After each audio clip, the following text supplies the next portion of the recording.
Donc ici, on a encore une mère qui accuse un policier de faire son travail tout simplement. Alerte info, la mère de Siméo, tuée lors d'un refus d'obtempérer, met en cause la police après la mort de son fils. 3 jours après la mort de Siméo, 16 ans, lors d'une fuite en scooter après un refus d'obtempérer, sa mère affirme que les policiers auraient pu agir autrement et que son fils serait encore là. L'ado, décrit comme passionné de mécanique, aurait paniqué par peur qu'on lui confisque son scooter non assuré. Alors déjà, moi, l'éducation qu'on m'a donnée, c'est de pas sortir si je suis pas assuré parce que gros problème. Si jamais je me fais contrôler, j'assume les conséquences de mes actes. Je ne fais pas un délit de fuite en fait. Ça, c'est l'éducation qu'on m'a donnée. T'assumes. Tu assumes.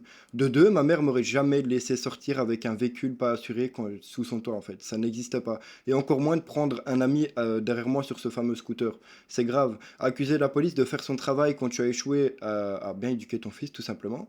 Enfin, il faut arrêter. Tu as échoué, la police a fait son travail, point barre. Il y a pas à blâmer la police, c'est tout. Et c'est récurrent, c'est récurrent.